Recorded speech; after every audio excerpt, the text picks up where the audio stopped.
Halo semuanya, selamat datang di segmen analisa. Kita bahas sebuah berita duka cita yang ini datangnya dari selebgram sekaligus juga artis atas nama Lula Lava. Ini kejadiannya sudah beberapa hari yang lalu, tetapi beberapa hari terakhir ini juga baru mulai menjadi salah satu teka-teki karena ada keterangan dari pihak kepolisian, tepatnya dari Polres Metro Jakarta Selatan yang melakukan pemanggilan terhadap 6 saksi karena adanya dugaan hal-hal yang mungkin tidak wajar dalam kepergian Lula Lava ini.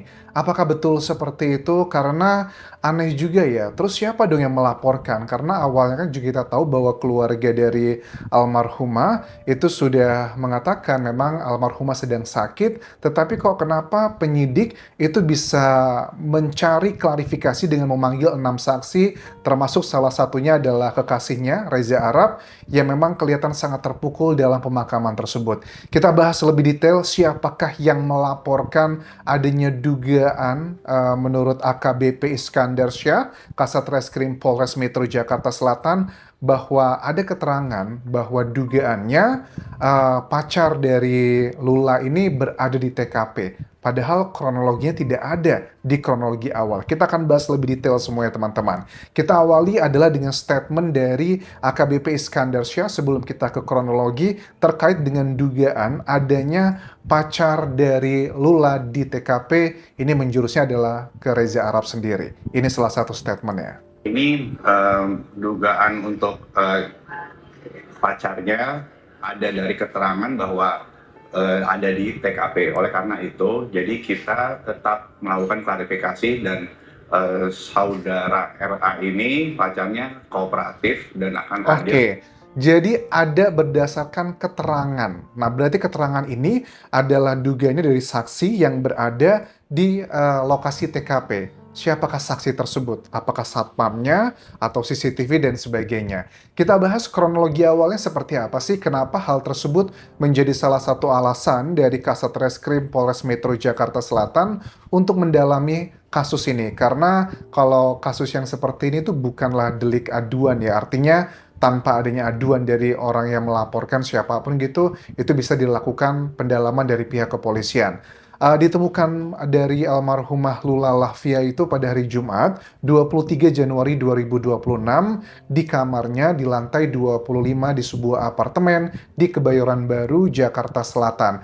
Jadi ceritanya, kalau berdasarkan keterangan dari ART atau asisten yang berada di sana di malam kejadian, di hari kejadian, menurut keterangan ART-nya bahwa almarhumah itu masuk ke dalam kamar sekitar berapa itu? Jam 10 malam. Dan memang diketahui Lula itu sedang sakit, ada beberapa hal yang sedang disembuhkan, dan ART itu mendengarkan sekitar jam 2 dini hari ada suara kesakitan dari Lula.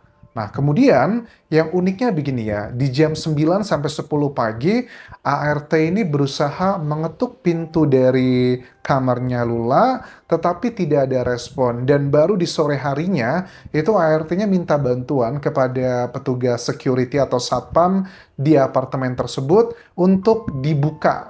Karena mereka kan pasti kalau security dari sebuah apartemen punya kunci cadangannya. Tapi walaupun sudah diminta untuk membukanya, pihak dari security atau keamanan apartemen tersebut nggak langsung ngebuka. Mereka nelpon dulu keluarga inti dari Lula minta izin boleh nggak nih? Akhirnya diperbolehkan. Singkat cerita didobraklah pintu tersebut, dibuka semuanya.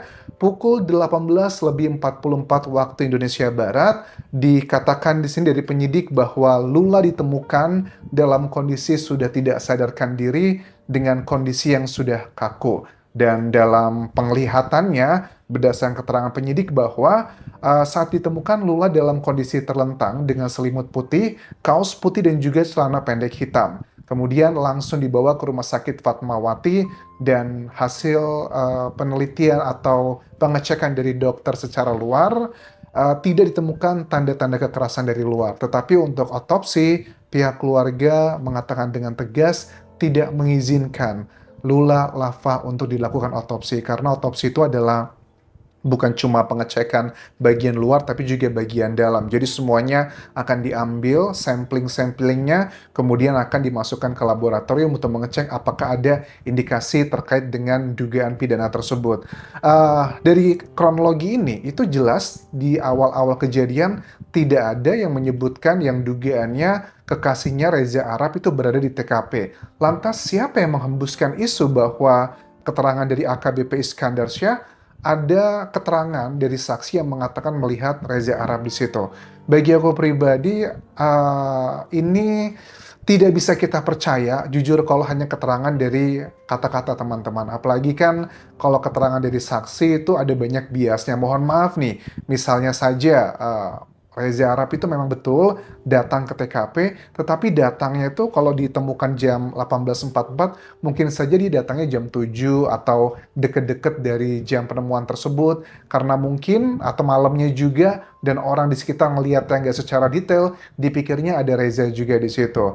Nah, pada saat pemeriksaan 6 saksi yang diperiksa di Polres Metro Jakarta Selatan, selain kekasihnya Reza Arab, juga ada ART, ada asisten, ada supir pribadi, ada juga dokter pribadinya. Ini yang termasuk dokter yang datangkah yang memeriksa pada saat penemuannya, atau dokter juga kategorinya yang memeriksa almarhumah pada saat memang sebelum kejadian, karena almarhumah juga sedang menderita penyakit di sini teman-teman.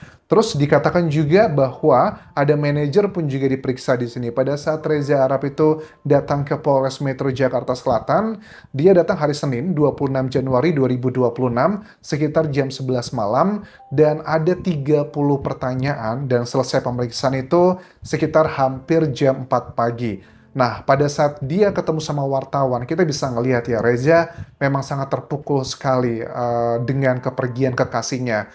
Pada saat di makam pun juga kita bisa ngelihat dia udah nggak lagi peduli, dia nangis sekencang-kencangnya, nggak malu lagi dilihatin banyak orang. Pada saat dia juga diwawancara sejumlah media massa, dia juga kelihatan kayak emosional, bilangin, saya lagi berduka, saya lagi berduka. Dan sayangnya adalah tipikal seperti Reza ini kan kelihatannya keras di luar ya, tetapi dia itu karakter yang lembut di dalam gitu, kayak teori dekonstruktif lah. Apa yang terlihat di luar sebenarnya adalah kebalikan di dalamnya. Kalau dia kelihatannya keras, sebenarnya hatinya adalah lembut gitu. Terbukti dengan kekasihnya yang meninggal dunia seperti ini, dia luar biasa sedihnya, bahkan ada beberapa pekerjaan dia harus manggung pun dia cancel karena memang dia sedang terpukul sekali. Jadi kita bisa memaklumi bahwa kedekatan mereka itu memang luar biasa, dan drama-drama yang dihadapi kehidupannya Reza ini kan sudah banyak diketahui oleh masyarakat Indonesia, makanya nggak heran ada banyak fans fanatik. Ya, secara pribadi pun aku termasuk yang kagum ya dengan perjuangannya seorang Reza, walaupun ada pro dan kontra.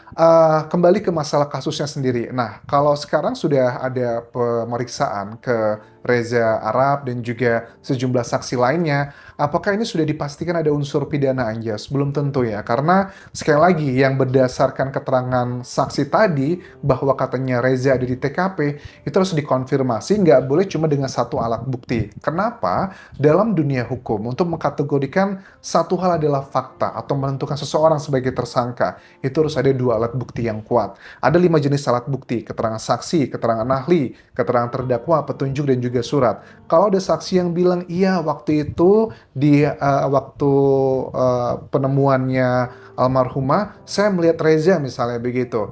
Cuma satu yang ngomong, coba di cross check lagi dengan CCTV yang berada di apartemen tersebut. Aku yakin CCTV di area Jakarta Selatan ini termasuk yang cukup lengkap, dan saat itu pun juga tidak ada pemadaman listrik, relatif masih oke-oke aja. Harusnya dengan adanya CCTV ini bisa mengklarifikasi apakah betul ada Reza Arab datang atau tidak. Tanpa perlu kehadiran Reza dalam pemeriksaan tersebut, harusnya penyidik sudah bisa ngelihat di CCTV kan udah diambil semua, atau aku yakin banget. Ada nggak Reza datang? Nah, kalau seandainya penyidik sudah mengecek CCTV tersebut, tapi tetap memanggil Reza, nah dugaannya mungkin Reza itu datangnya adalah dekat-dekat di waktu penemuan sekitar menjelang jam 7 malam tersebut. Kan di waktu CCTV itu perlu dikalibrasi ya, butuh waktu. Misalnya Reza datang setelah ketahuan tuh hanya 20 menit, 30 menit, makanya harus di cross check. Tetapi secara pribadi, kalau aku melihat dari data-data yang sementara, Ini saintifiknya di mana bisa meng-cross check ada unsur pidana atau tidak. Pertama adalah dari kaku mayat yang sudah bisa difoto-foto, aku yakin dari penyidik sudah tim Inafisya sudah memoto-moto untuk mengecek tentang kaku mayat tersebut. Yang bisa memberikan data adalah terkait dengan waktu kepergian dari almarhumah. Dengan kaku tersebut bisa menunjukkan ini sudah berapa jam, 5 jam kah, 6 jam kah, 7 jam kah. Nanti dari waktu kepergiannya tersebut bisa di cross check dengan jam 2 pagi yang menurut keterangan ART itu dia mendengarkan suara raungan yang katanya begitu kesakitan. Tetapi ini juga menjadi teka-teki ya, mohon maaf sekali.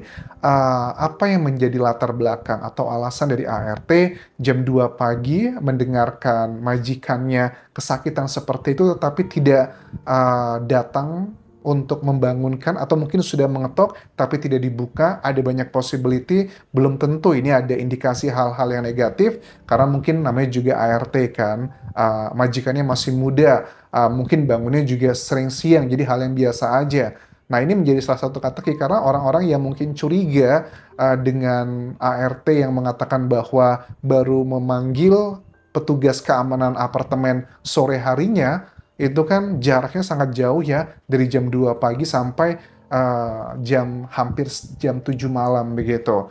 Nah, menurut keterangannya ayah Lula, Muhammad Feros, terkait dengan isu yang beredar dan Reza Arab diperiksa oleh penyidik, dikatakan bahwa kronologi yang kami pegang, keluarga adalah yang awal dan kami belum mendengar jika ada orang lain yang ada saat putrinya berpulang tersebut. Menurut dari ayahnya korban ini, dikatakan bahwa yang ada di situ di hari kejadian, waktu itu ya cuman ada security, satpam dari apartemennya, ada asistennya, plus juga asisten rumah tangga. Nah, tetapi ini semua kita nggak boleh rely hanya pada satu data saja. Nah, ada keterangan yang dari AKBP Iskandar Syah ya terkait dengan barang bukti yang diamankan. Itu ada beberapa barang-barang, dugaannya ada obat-obatan yang mungkin dari rumah sakit, itu sedang dilakukan pemeriksaan ke laboratorium untuk meng-cross-check ada bahan-bahan apa saja di situ.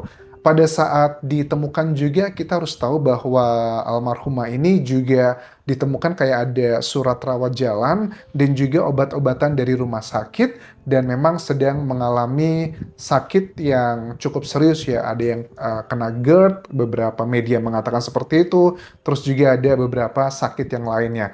Ada juga kok apa ya kontroversi ya bahwa sebenarnya mungkin nggak sih gara-gara GERD tersebut yang menyebabkan berhenti jantung. Nah, ini juga teka-teki nih. Banyak yang dokter ngaku itu nggak bisa, ada yang bilang bisa. Ya biarlah, ini adalah data-data yang nanti akan dikeluarkan dari tim ahli terkait dengan teka-teki dari meninggalnya selebgram Lula Lava ini. Dan sekali lagi, aku turut berduka cita atas berpulangnya almarhumah. Mudah-mudahan keluarga, sahabat, dan orang-orang yang disayangi itu bisa kuat menghadapi ini semua. Dan kalau memang tidak ada unsur pidana dari kasus Lula ini, ya mbok jangan dicari-cari. Tetapi kalau memang ada unsur pidana, mudah-mudahan bisa segera dibuka penyebab atau kebenaran oleh Polres Metro Jakarta Selatan. Terima kasih sudah menonton. Sampai ketemu lagi di video berikutnya. Tinggalkan like dan juga komen, subscribe channel YouTube ini, follow Instagram, Facebook pageku, dan juga akun TikTok Dian Jasa Asmara. Sampai jumpa.